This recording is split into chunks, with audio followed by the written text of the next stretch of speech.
Shoutout sa mga kakwento nating kagagaling lamang sa sirang relasyon o breakup. Ang kwentong ito ay para sa inyo. Lalo na dun sa katagang tayo ay pinagtagpo lang ngunit hindi tinadhana dahil Diyos na mismo ang nagtadhana sa atin para sa iba. Ang kwentong ito, mga kakwento, ay sagot sa kwento ni Norsida or Sida na binasa natin last January sa DKB yata. Narito. So, sinasuggest ko na pakinggan nyo muna yung kwento ni Norsida kung hindi nyo pa napapakinggan para mas lalo kayong makarelate. Kasi maraming bahagi ang kwentong ito na sinadya ng i-omit o laktawan ni Alex sapagkat naikwento na ni Sida. Pakinggan ang sagot ni Alex sa kwento ni Sida dito sa KNBK, Kwento ng Buhay Ko.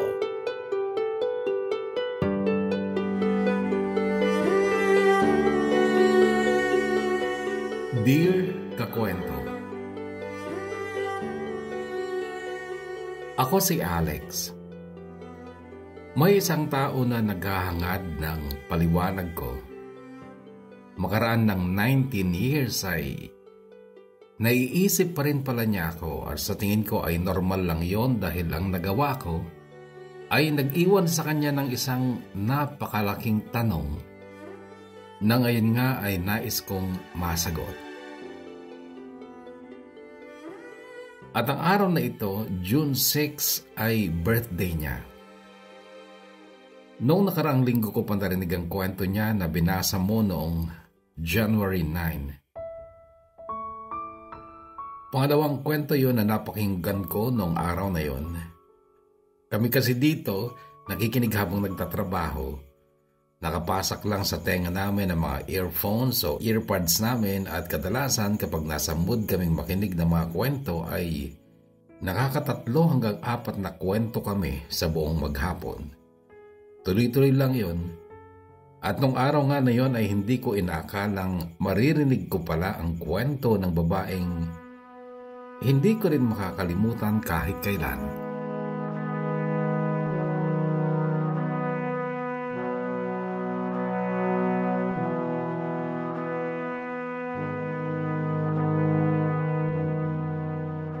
Simula pa lang ng kanyang kwento, napangiti na ako nung mabanggit niyang naranasan niya ang tumira dyan sa Isabela.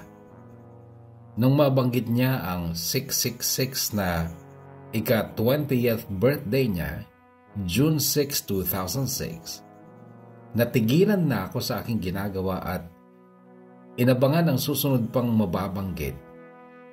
Ang sabi, nag-night trip sila mula Maynila papuntang Isabela kasama ang kanyang boyfriend at yun na, nabanggit niya na ang pangalan ko. Napamura ako sa isip ko. Tangina, si Norsida ba to? Tanong ko sa sarili ko dahil sa unang bahagi ng kanyang kwento ay hindi pa siya nagpakilala. Ang ginawa ko ay tinanggal ko ang gloves ko para mahawakan ko ang cellphone ko at tiningnan ko ang thumbnail ng kwento na kasisimula pa lang. Nakita ko nga, ang pamagat, Yayakapin Habang Buhay, The Story of Sida.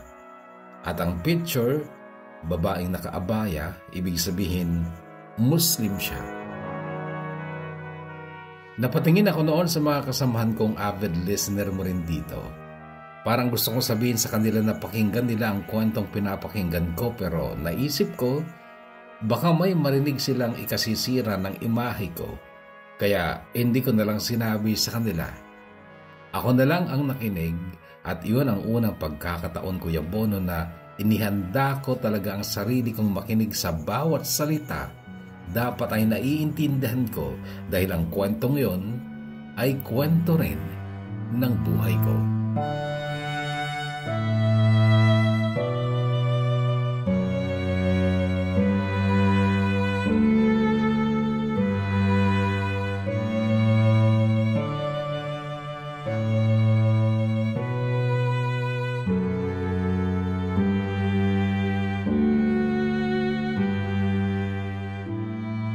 16 years na kami halos dito sa Adana, Turkey. Kasama ko sina Vito, Luis at Jerry na mga huwarang trabahador ng Borsa Denim, pabrika ng mga maong na tela. Dati 5 kaming Pinoy dito pero nalipat sa kabila si Marshall. Sa Island Denim siya nalipat dahil nagkaroon siya ng kaso dito. Malayong mas malaki ang Borsa kesa sa Island Denim pero sa sweldo halos pareho lang. Magkakasama kaming 4 sa bahay na nasa loob lang din ng compound.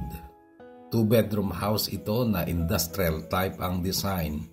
Puro bakal, aluminum at salamin ang mga ginamit. Sa banyo at laundry area lang ang nagamitan ng konkreto. Ang accommodation na ito ay bahagi ng incentives naming 4 kaya naman hindi na kami gumagamit ng mess hall at central kitchen kung saan halo-halong mga lahi ang gumagamit. Karamihan Indiano, Pakistani, Sri Lankan at Bangladeshi. Power 5 kami dati, kung hindi lang nasira si Marshall. Kami noon ang lagi nakapaskil sa media board bilang Employee of the Month. Nakakatuwa na akala nila ang titino naming mga Pinoy dito. Hindi nila alam na sa aming 5, 3 ang pinakabugok at pinaka walang hiya at kasama ako sa 3 yon. Pero ang pag-iwan ko kay Sida noon ay hindi bahagi ng kabugukan ko at sana Norsida ay marinig mo ito para malaman mo kung bakit kita nagawang iwanan noon.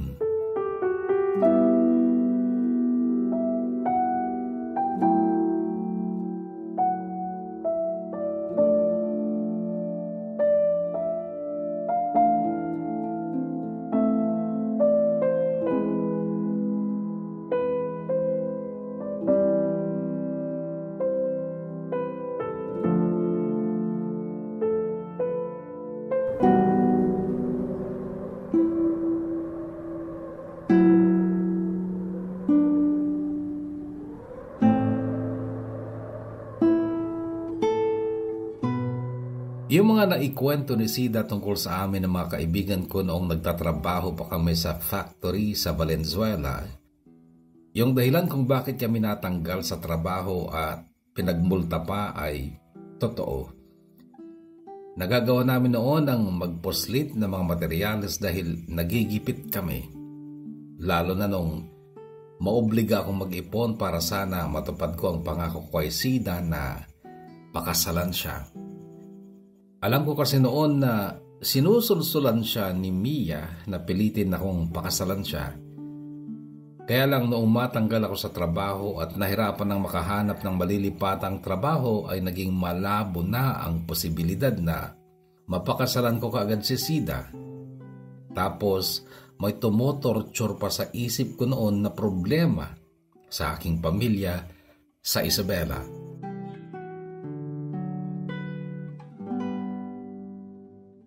Noong makilala ko si Sida kakwento ay 8 taon na ako sa Maynila. Nakarating ako sa Maynila dahil sa pagtakas ko sa isang problema noong mag-i-18 pa lang ako. Noon kasi ay 2 ang girlfriend ko. Isang taga-Ilagan at yung isa taga sa amin sa San Mariano, kabarangay ko. Itago na lang natin sa pangalang Jenny yung kabarangay ko at Alma naman yung taga-Ilagan. Si Alma, nakaklase ko ay kaagad kong nakursuradahan noong unang araw pa lang ng klase noong first year kami. Si Jenny naman ay naging girlfriend ko noong 4th year high school pa lang kami at naging girlfriend ko siya dahil may nangyari sa amin. Birthday ng isang barkada ko sa amin, nagkaroon ng party, inuman. Nalasing kami, pati si Jenny. May mga bisitang babae noon pero yung mga kursonada ko ay nadikitan na ng mga barkada ko at si Jenny noon ay panay naman ang pakyut sa akin kaya lang wala talaga siyang kadating-dating sa akin dahil payat siya. Ayoko sa payat. Kaya lang noong magsolohan na mga barkada ko at mga pares nila, nainggit na rin ako kaya pinatulan ko na rin si Jenny. Hindi pangit si Jenny kakwento. Sa totoo lang may itsura siya lalo na sana kung tumaba lang ng konti. Pero kahit payat, angat pa rin siya kung ihahambing mo lang sa mga kadalagahan sa aming barangay. Masasabi mo pang isa siya sa pinakamaganda. Ang ayaw lang namin noon kay Jenny ay ang pamilya niya. Pamilya sila ng mga hambog.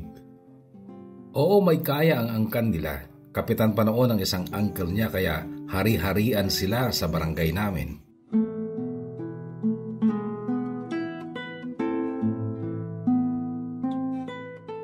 Noong gabing yon, kasama din ni Jenny ang pinsan niyang si Cecil, pero ang paalam nila sa mga magulang nila ay sa bayan sila pupunta dahil birthday ng isang kaibigan nilang iglesia. Yun pala, nandoon lang sila sa barangay namin. Sa madaling sabi, may nangyari nga sa amin ni Jenny nung gabing yon at sure ako na hindi ako ang nakauna sa kanya. Alam ko kasi ang kalidad niya. Kahit pa higpit-higpitan ng mga kuya at mga uncle niya sa kanya ay napakahusay naman niyang gumawa ng istorya para makalusot sa mga gimmick niya. Mautak si Jenny kahit hindi halata sa itsura niya. Pag titingnan mo kasi, para lang siyang malanding nagpipilit maging sosyal pero higit pa siya sa ganon. Nung gabing yon, kami lang ang naiwan sa salas ng bahay ng barkada ko pero alangan namang dun sa salas kami gagawa ng kahalayan kaya hinila ko siya sa parang kwarto sa ilalim ng hagdan. Bodega pala yon na may makulimlim na ilaw at doon kami naglandian. Himasan muna kami nung una habang naghahalikan pero sa totoo lang, halos wala akong mahimas sa kanya dahil nga payat siya. Inihimas ko ang dibdib niya, siya naman ay sa ano ko. Magubad ka na. Sagot niya, bakit? Anong bakit? Ba't ka sumama sa akin dito kung babakit-bakitin mo ko? Ay naku Alex, hindi naman ako pokpok para makipag-sex sa hindi ko boyfriend do. Ay sus, di sagutin mo na ako para boyfriend mo na ako. Tanga, hindi ka nga nandiligaw eh. No, sige, liligawan na kita ngayon. I love you, Jennifer. Parang uto-uto naman ako niyan. Tila nagtatampong sabi niya. Kinuha niya ang wallet niya sa maliit na shoulder bag niya. Naglabas siya ng wallet size picture niya. Uso noon yun ng ganon. Oh, ilagay mo sa wallet mo. Ay teka, sabi pa, kumuha pa ng ballpen. Susulatan ko lang to ng dedication. Ito ang proof na tayo na talaga. Bilisan mo, ang init dito eh. Sabi ko pa dahil ang bagal niyang sinulat ang Dear Alex, take this picture as a sign of our love. Remember this day, September 22, 1995, that you and I became lovers. I love you. Love, Jenny. Oh, pirmahan mo din. Utos pa niya sa akin. Pinirmahan ko naman at pagkatapos noon ay naganap na ang pangyayaring hindi talaga pinag-isipan at hindi ko sukat akalaing pagsisisihan ko lang.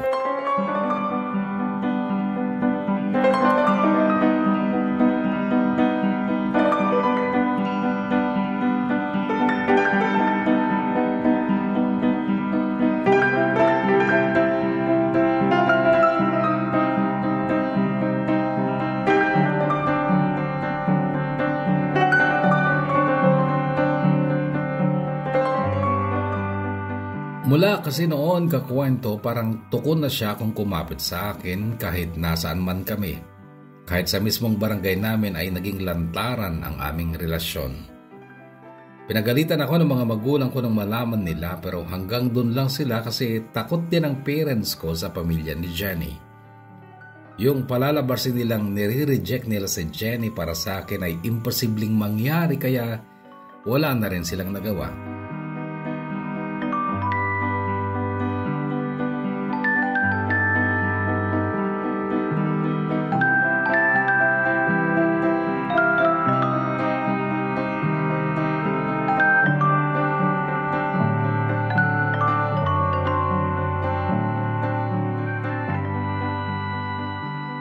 Noong makatapos ako ng high school, sinabi ng parents ko na hindi na ako pag-aaralin sa college at yung kapatid ko na lang ang mag-aaral. Ang sabi nila ay mag-aasawa lang din daw ako at magmamana si Jenny ng malawak na lupain na sasakain ko. Umiyak ako ng kakwento. 16 pa lang ako, sumuko ng mangarap para sa akin ang magulang ko. Nung sabihin ko kay Jenny na hindi na ako mag-aaral, nasabi niya sa papa niya. Ang ginawa ng papa niya, pumunta siya sa bahay at kinausap si papa. Bakit hindi mo pag-aaralin si Alex? Galit ka ba sa amin, sa anak ko? Paano mabibigyan ni Alex ng magandang buhay si Jenny kung hindi mo pag-aaralin ng anak mo?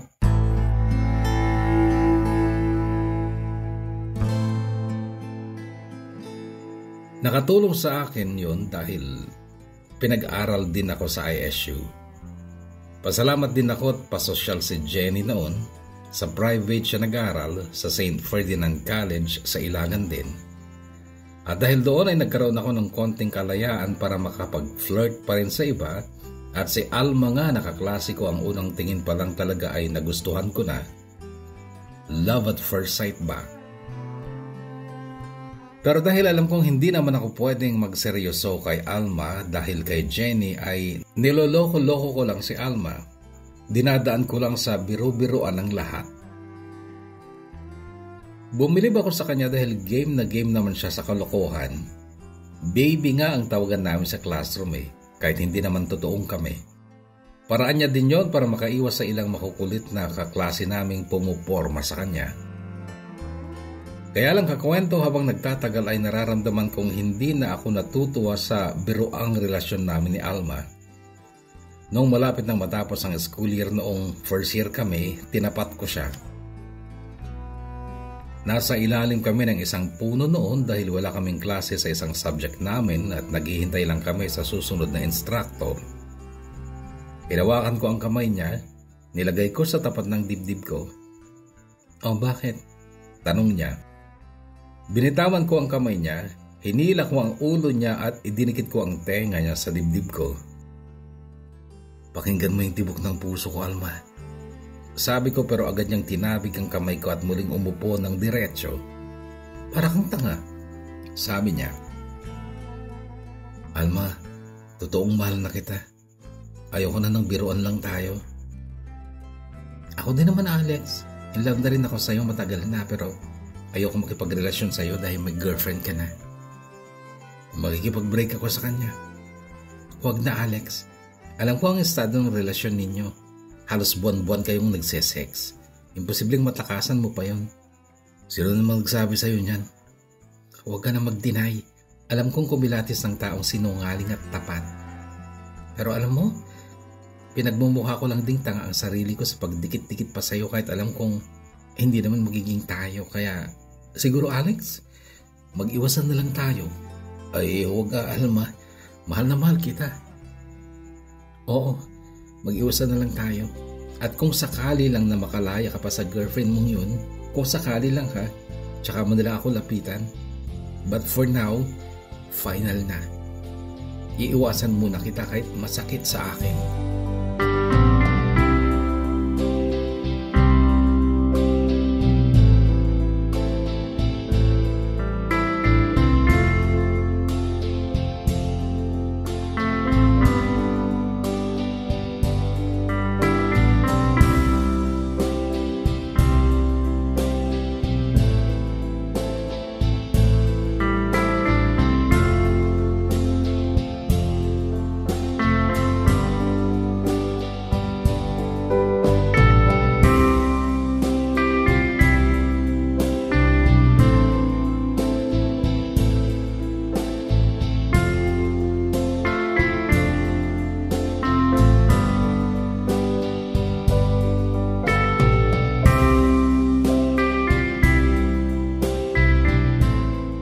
Iniwasan nga ako ni Alma pero sabi niya pag daw nahiwalayan ko si Jenny, pwede ko siyang lapitan ulit.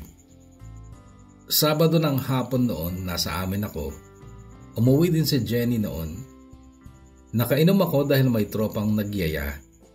Dumaan sina Jenny, nakamotor sila kasama ng pinsan niya. Hiniram ko ang motor ng tropa ko. Sinundan ko sila hanggang sa lumang kamalig ng lolo ni Jenny. May kinuha lang sila. Doon ko sila naabutan at nagpaiwan na si Jenny. Kaya lang hinila ako ni Jenny sa loob ng kamalig. Umakyat kami sa ibabaw ng kamada ng mga palay at doon ay may nangyari ulit sa amin bago may dumating na tao kaya bumaba na kami. Tito pala ni Jenny yung dumating. Yung tito niya na pinaka-stricto sa lahat. Inutusan akong ihatid na si Jenny sa bahay nila kaya hindi ko na naman naisagawa ang plano kong pambibreak sa kanya. Hindi pa rin ako huminto sa pagplano kakwento. Noong mga panahon yun kasi ay hindi pa uso ang cellphone kaya't kung hindi sa sulat ay sa personal lang talaga nakakapag-usap ang mga tao. Kaya lang masyado akong nadismaya noon habang nag-iisip pa lang ako ng paraang may break si Jenny ay may boyfriend na pala si Alma.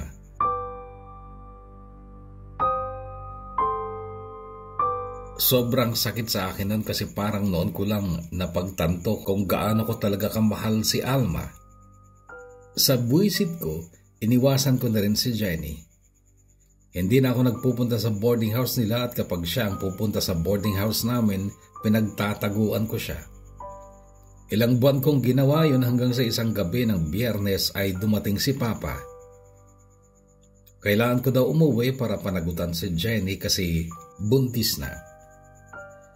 Nagpalusot lang ako noon. Sinabi ko na may ROTC pa ako kinabukasan ng umaga, Sabado. Sabi ko, uuwi na lang ako pagkatapos ng ROTC ko. Naniwala si Papa pero ang totoo, hindi na ako nag-ROTC. Binenta ko ang combat shoes ko para madagdagan ang pera ko. Nagpunta ako sa barkada ko sa Alicia. May welding shop ang papa niya at alam kong handa lagi ang barkada kong ampunin ako. Kaya lang wala sila noon dahil nasa Ilocos ang buong pamilya nila. Tumuloy ako sa Santiago sa isang barkada ko at doon ay nagtrabaho ako ng isang buwan bilang waiter sa disco house kung saan ko rin nakilala si Marshall. Taga Maynila talaga si Marshall pero may tinakasan ding kasalanan sa Maynila kaya 2 taong nagtago sa Isabela. Sa Santiago pa lang noon ay naturuan ako ni Marshall ng iba't ibang illegal at immoral na diskarte para magkapera. Nung maisipan niyang bumalik ng Maynila ay sumama ako at doon nga ay napasok kami sa iba't ibang uri ng trabaho, legal at illegal. Natuto na rin ako magbisyo pero iniwasan ko ang droga dahil alam kong masyado na itong masama.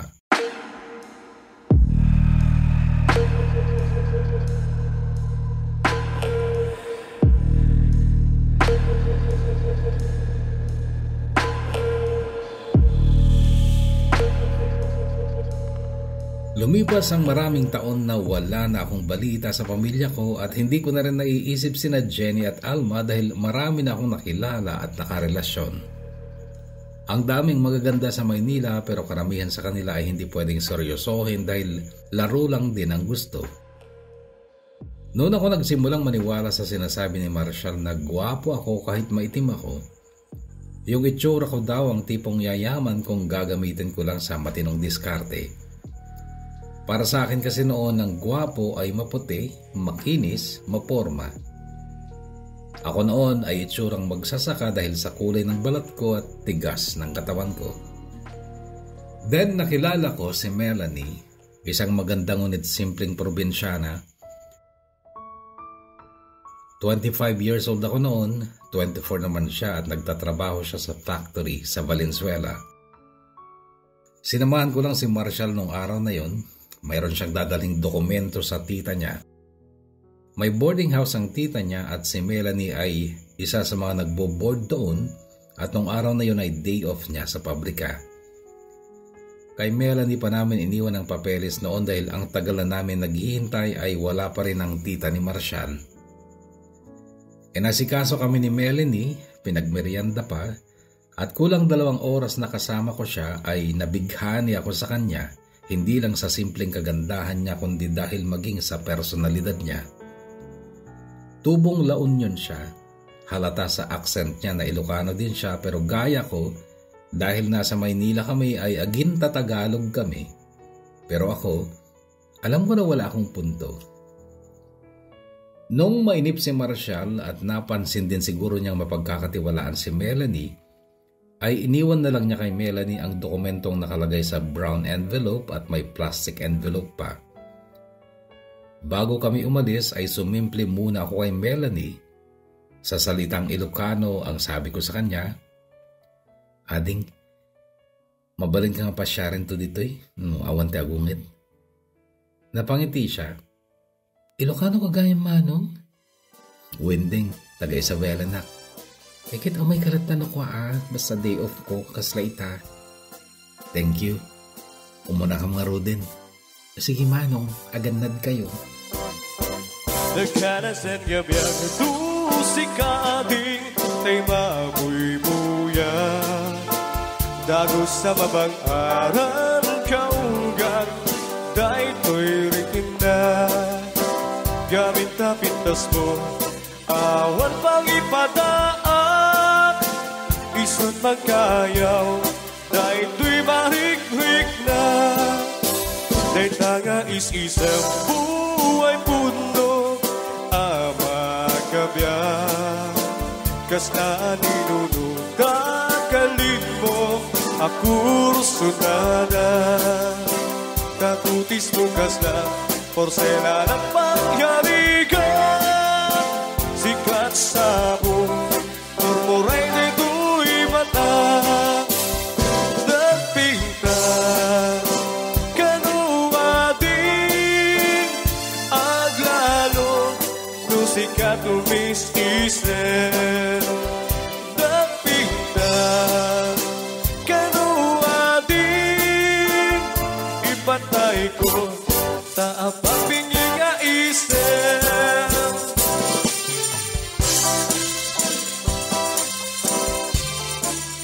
Maganda ang naging kwento namin ni Melanie.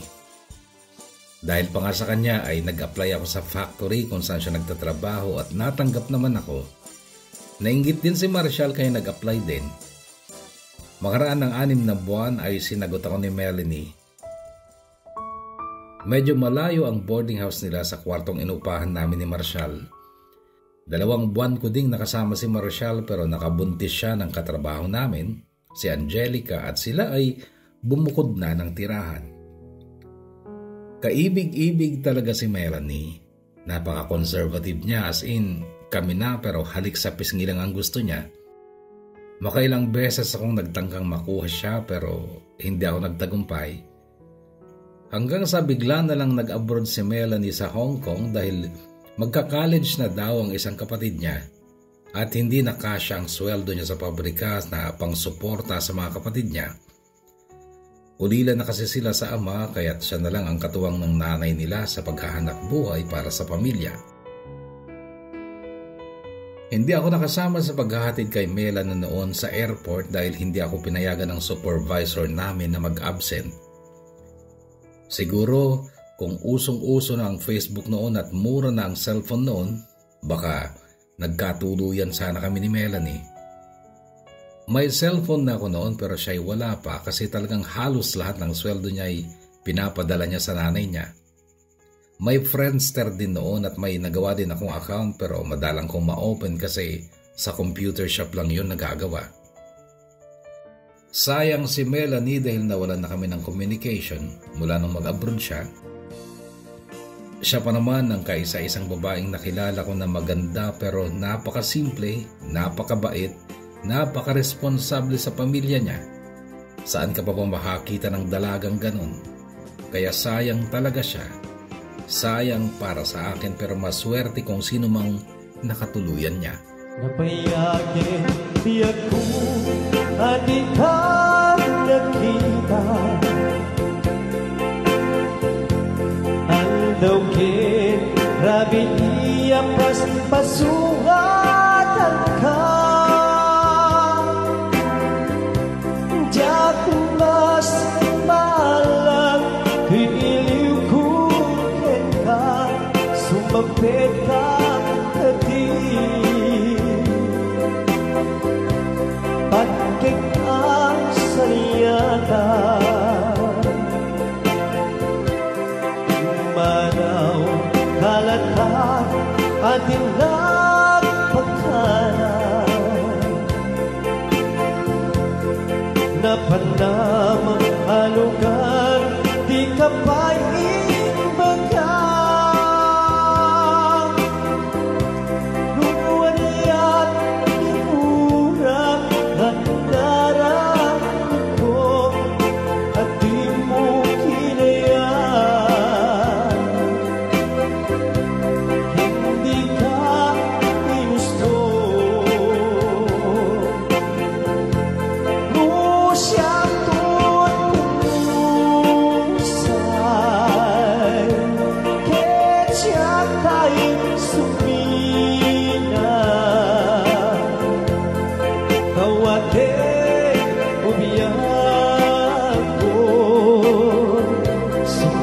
pet kanto kuman taway to kita di nagpanaganda hinay ayan mo kain nila.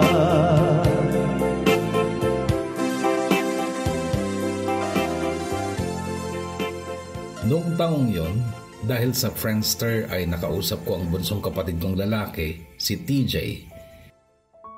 Nakiusap sa akin kung pwede siyang makitira sa akin dahil gusto niyang mag-aaral sa Maynila kahit 2 taon lang daw. Pumayag naman ako sa kondisyong huwag niyang sasabihin sa magulang namin kung nasaan ako. Nasabi rin sa akin ni TJ na malaki na daw ang anak kong si Jericho, anak ko kay Jenny. 9 years old na daw ito at hindi raw maitatangging anak ko siya dahil kamukhang kamukha ko. Ayon sa kanya, hindi pa daw nag-aasawa si Jenny. Natuloy ngang lumuwas si TJ at siya ay nag-enroll sa PLV o pamantasan ng lungsod ng Valenzuela ng 2-year course. Sinunod niya ang kondisyon kong huwag niyang sasabihin sa amin na magkasama kami o nakita niya na ako. Ang alam sa amin, nagbo-boarding siya at totoo naman dahil share kami sa renta ng kwarto. Hindi man diretsahan ay nararamdaman kong parang kinukumbinsi ako ni TJ na umuwi na sa amin. Bibo at guwapo daw si Jericho. Ang anak ko kay Melanie. Panay ang kwento niya sa akin tungkol sa bata at si Jenny daw ay napakabuting ina sa aming anak. Hindi ako umiimik kapag nagkukwento siya. Hindi ko kinukontra pero hindi rin ako nagre-react. Ayaw ko kasi talaga kay Jenny at sa pamilya niya. Bago magtapos si TJ sa kanyang 2-year course, isang madaling araw, pauwi ako galing ng trabaho. Sa jeep ay nakilala ko si Norsida. Sumakay siya. Akala ko pa nga baliw nung una dahil magulo ang buhok niya at parang tuliro. Gayunpaman ay hindi maitatago ang kagandahan niya. Napakaputi pa at malusog ang pangangatawan. Hindi man bilugan pero malaman, hindi payat. Ayaw ko kasi ng payat. Napansin ko ring iisa lang ang tsinelas na suot niya. Tapos nakatulog pa. Tulog hanggang sa hangganan na ng ruta ng jeep na yon na siyang babaan ko talaga. Bumaba na ako. Dinaanan ko siya sa pwesto niya pero pagbaba ko parang nakonsensya ako kaya bumalik ako. Sa tagiliran na lang ng jeep mula sa bintana ay ginising ko siya. Nagising naman, nagulat nga lang pero bumaba. Hinayaan ko siyang mauna. Sinundan ko siya at kinausap. Matino siya base sa pagsagot niya sa tanong ko. Tapos inaya kong kumain. Sumama naman at doon na kami nagkakwentuhan ng matagal. At natapos ang pagkain namin at kwentuhan, kasama ko na siyang umuwi sa kasera namin ng kapatid ko.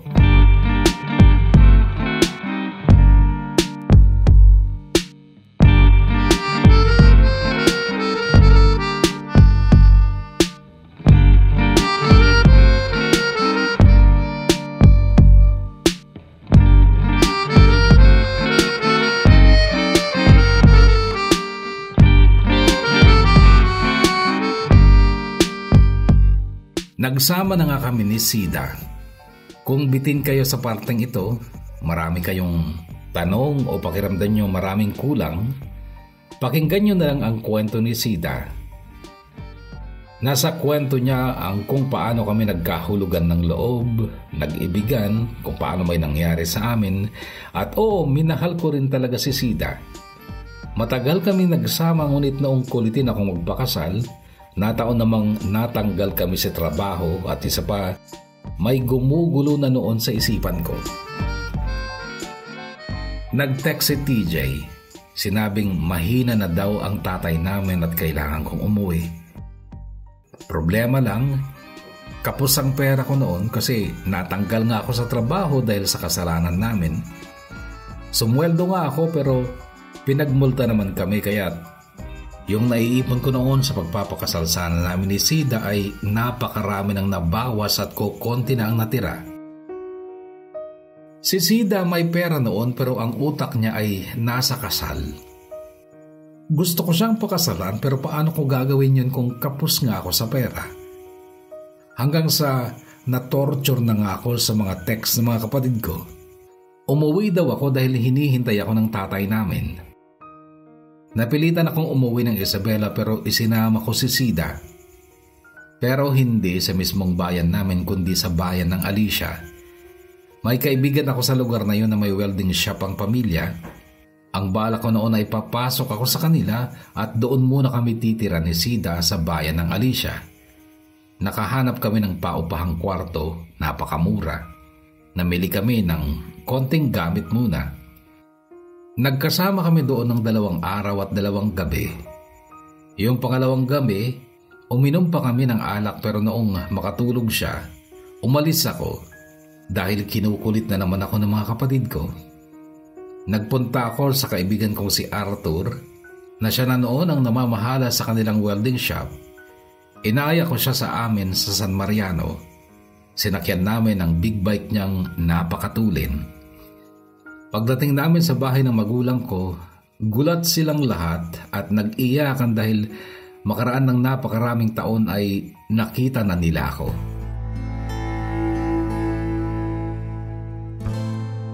Maraming tao noon, hindi ko mga kilala yung iba. Then may isang batang lalaking lumapit sa akin at nagmano. Parang nakita ko ang sarili ko sa kanya noong bata pa ako. Siya si Jericho. Ikaw daw po ang papa ko? Tanong niya. Hindi naman maitatanggi eh. Nasa iyo ang mukha ko. Sagot ko sa kanya. Ayan pa si mama oh. Sabi niya sabay turo sa babaeng kanina ay nadaanan ko na pero hindi ko lang nakilala kasi maraming tao sa bahay. Si Jenny yun at hindi na siya payat. Bilugan na siya at bakit gumanda siya. Mahaba ang kanyang buhok pero nakatali sa likod at nakaduster lang siya ng itim na may mga disanyong bulaklak. Totoo, mama mo yun? Biro ko pa kay Jericho. Hinila niya ang kamay ko palapit sa mama niya. Mama oh, si Papa. Sabi niya sabay hila din sa kamay ng mama niya na parang gusto kaming paglapitin. Kasi hawak ng kaliwang kamay niya ang kamay ko at yung kanang kamay naman niya ay hawak ang kamay ng mama niya. Nakatingin ang lahat sa amin noon, maging si Papa na noon ay nakaupo sa wheelchair niya. Ala anak, baka may asawa na yung papa mo. Nakangiting sabi ni Jenny. Hindi ako nakasagot. Naisip ko si Sida na iniwan kong mahimbing ang tulog. May asawa ka na ba, Alex? Narinig kong tanong ni Mama na nakaupo sa tabi ni Papa. Wala. Sagot ko. Sumabad si Papa matapos umubo. Anak, bago man lang ako mawala, baka pwedeng pakasalan mo na si Jenny at nang maging lihiti mo yung apo kong gwapo. Napatitig ako kay Jenny, yumuko siya. Hinawakan ni Jericho ang mukha ng mama niya, pilit na inaangat. Mama, tumingin ka. Kinakausap ko ni Papa oh. Magpapakasal daw kay Mama. Uy Mama, di ba gusto mo? Sabi mo sa akin, pangarap mo ang magpakasal. Mama, tumingin ka.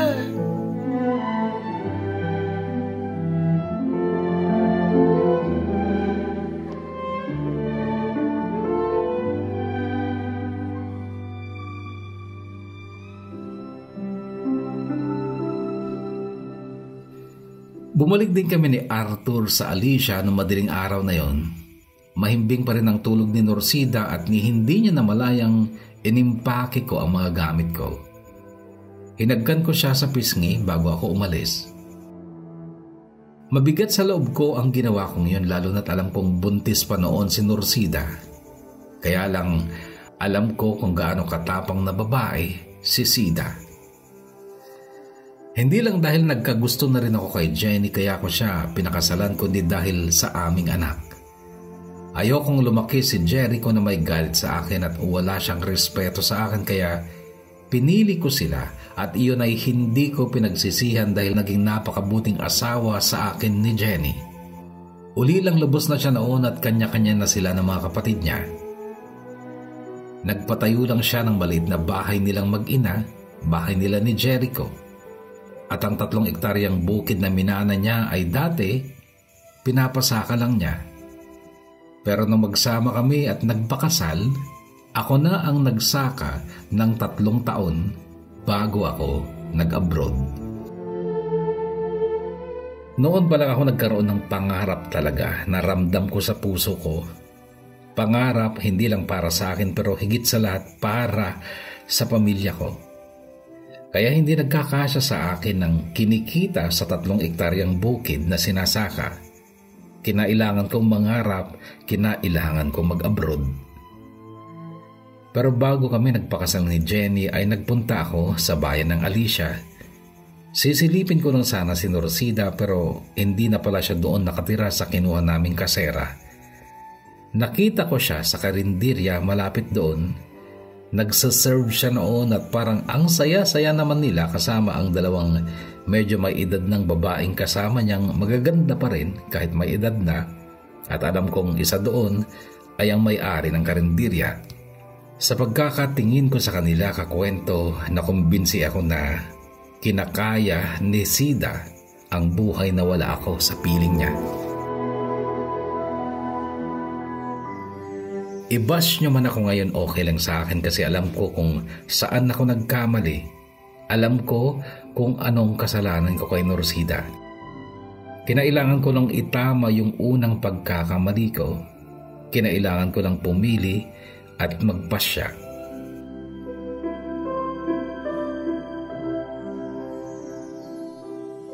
Sa'yo Norsida, kung nakikinig ka ngayon, pasensya ka na sa nagawa ko. Alam kong wala ka ng galit sa akin dahil base sa kwento mo ay masaya at kontento ka na sa buhay mo. Binabati kita sa buhay na kinahantungan mo at malamang ay hindi mo sana nakilala ang mister mong napakabuti kung nanatili ako sa piling mo. Gayunpaman ay kapatawaran mo pa rin ang hiling ko kahit na napakatagal na nun. At least magkaroon man lang tayo ng closure. Pinagtagpo lang tayo pero hindi tayo tinadhana dahil Diyos siguro ang may gawa na tayo ay maitadhana sa iba. Hanggang dito na lang kakwento at pasensya na sa magulong sulat ko ng kwento ng buhay ko. Gumagalang at nagpapasalamat. Alex.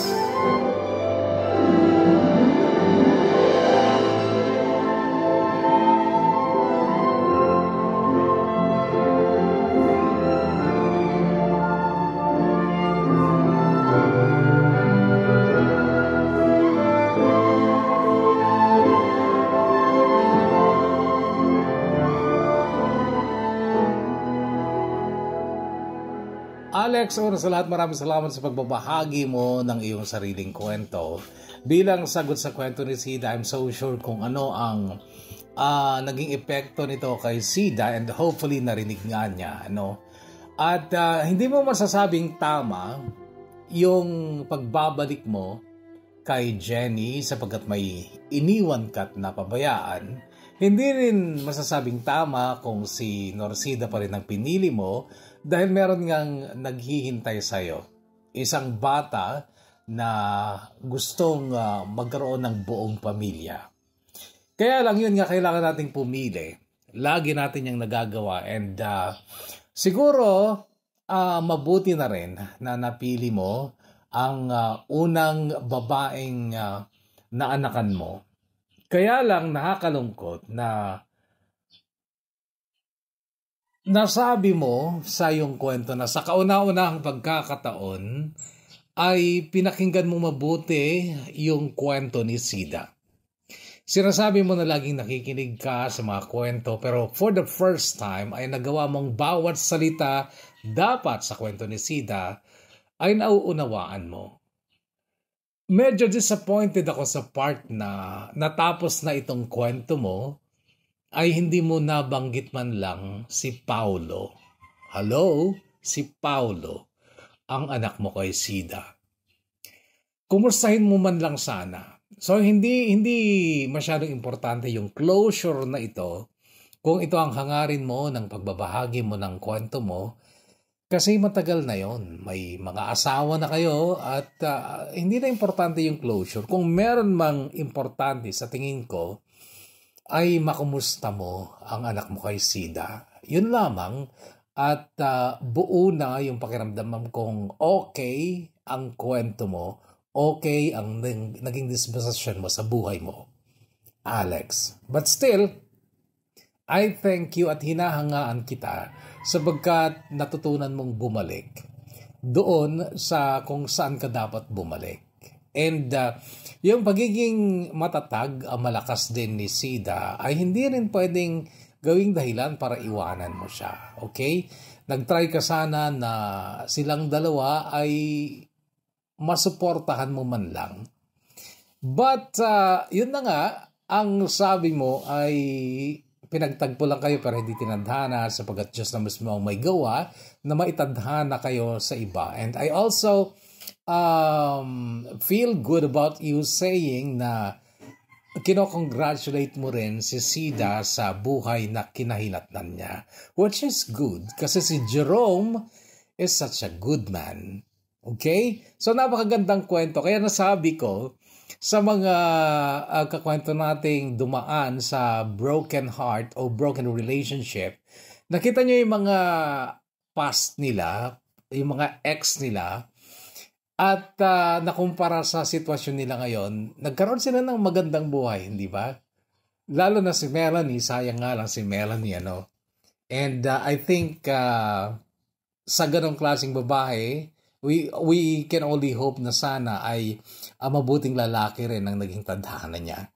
So yun na, sa mga nasasaktan pa rin, tingnan nyo ang kwentong ito. Ha? Kasi paglipas ng mga panahon talaga, makakatagpo kayo ng iba na much better. Okay? Alex, maraming salamat sa inspirasyon na hatid ng iyong kwento.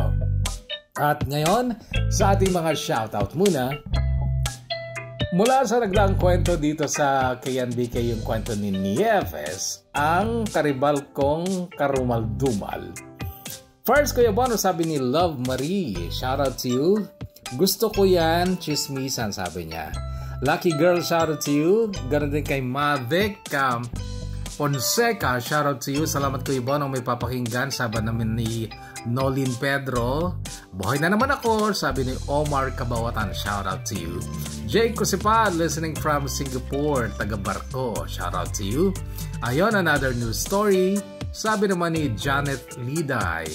Daiselin Bidanya of Doha, Qatar, shoutout to you. O shoutout family Dalire sa Cagayan at Magaw-gaw, Pinupok Kalinga po. Sa pinakamamahal kong babae na si Angelica Daggio, sabi ni Jerry Jessa Dalire. Kuya Bono, pa shoutout, have a listener here in Kuwait, sabi naman ni Asamija. Shoutout to you. Hi Kuya Bono, magandang hapon din sa'yo, Ana Marie Pineda.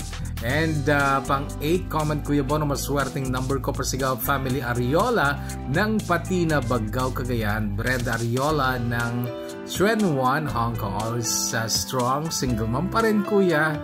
Niagayat kan Brenda, nagbayagi. Oo, agbirok kan.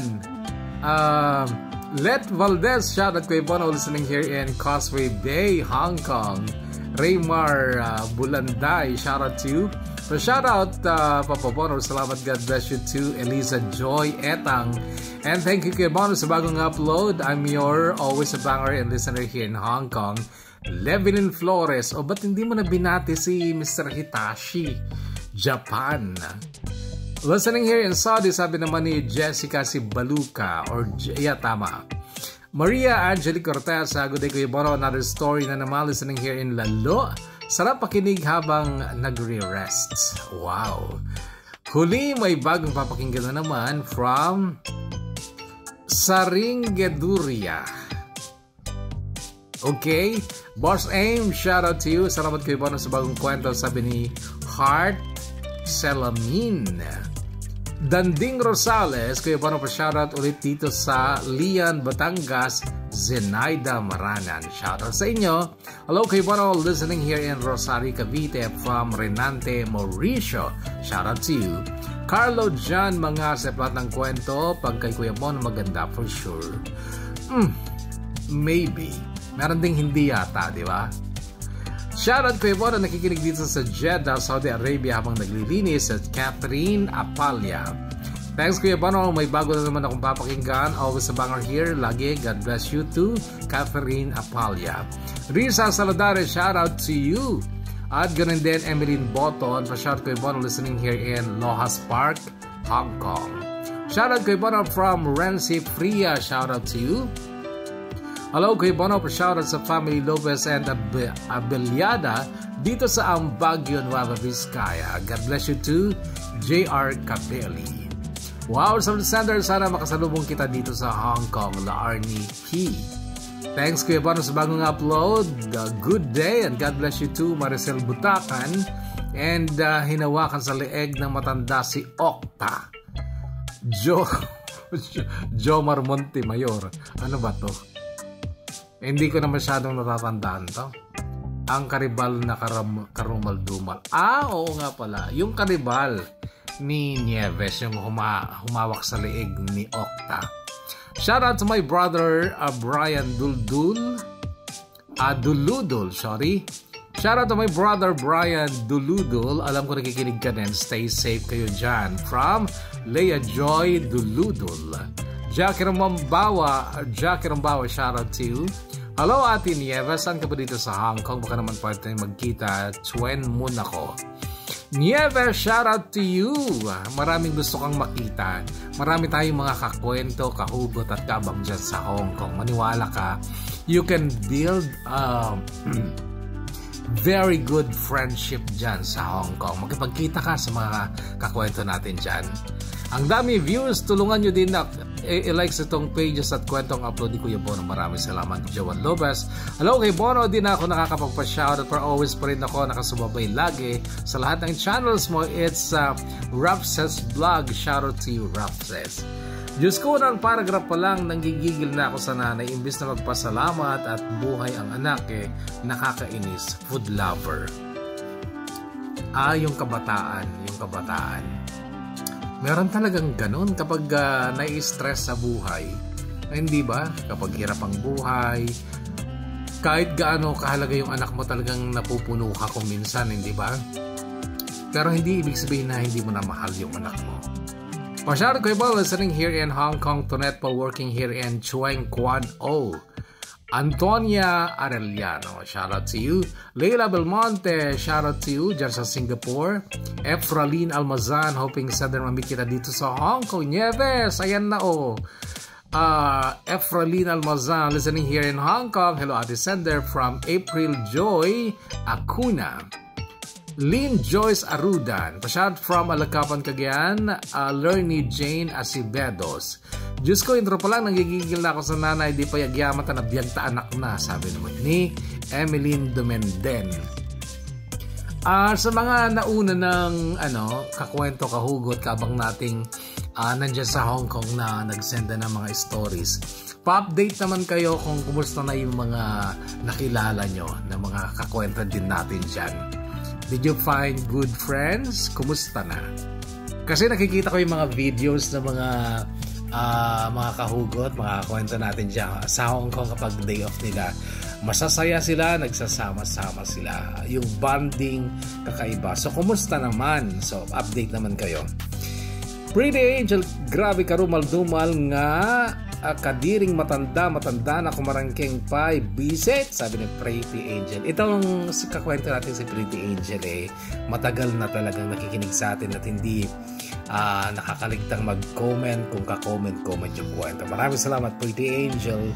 Panghuli, listening OFW sa Spain ni Kinirog 3526. Ayan, maraming salamat ulit mga kakwento sa paglalaan ng oras sa ating programa, at sa iyo Alex, at sa iyo din Sida. Maraming salamat sa inyong mga kwento. Hanggang sa muna, stay healthy, kahugot, stay safe, and God bless us all.